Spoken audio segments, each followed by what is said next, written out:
দিল্লি ভ্রমণে আমার এখন ভ্রমণ যে স্থানে যাচ্ছি সেটা খুবই বিখ্যাত স্থান। সেটি হলো ইন্ডিয়া গেট। এটা একটা তরুণ মাত্র, কিন্তু এর গুরুত্ব কিন্তু অপরিসীম। ইন্ডিয়া গেট ভারতের জাতীয় স্মৃতিসৌধ। এটি ভারতের রাজধানী নতুন দিল্লি কেন্দ্রস্থলে অবস্থিত। এটি দিল্লির অন্যতম দ্রষ্টব্যস্থল। প্যারিসের আর্ক ডে ট্রিউম্ফের আদলে 1931 সালে এটি নির্মিত হয়।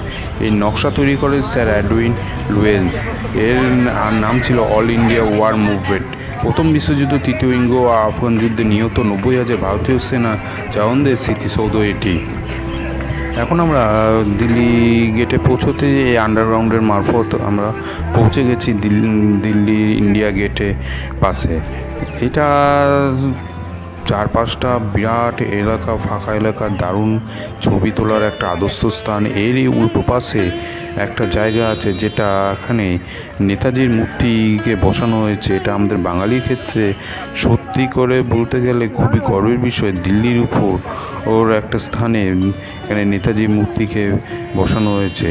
এবার আমি পুরো ভিউটা নিচ থেকে দেখানোর চেষ্টা করছি। ইন্ডিয়া গেটটা দেখুন, খুবই সুন্দর। এটা সারা বছরই আপনি এখানে আসতে পারবেন।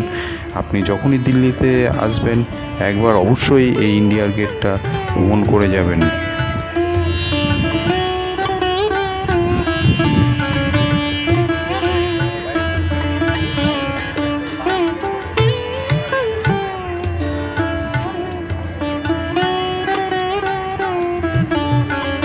এখন যে মূর্তিটি দেখতে পাচ্ছেন এটা হচ্ছে নেতাজি সুভাষচন্দ্রের মূর্তি। আগে ছিল পঞ্চম জর্জের মূর্তি রাখা ছিল, সেটা সরিয়ে এখন নেতাজি সুভাষচন্দ্রের মূর্তি রাখা হয়েছে। এটা কিন্তু আমাদের বাঙালির জন্য খুবই গর্বের বিষয়। সব বন্ধুদের কাছে অনুরোধ, ভিডিওটি ভালো লাগলে লাইক বা শেয়ার করতে ভুলবেন না। যারা নতুন তারা সাবস্ক্রাইব করবেন প্লিজ।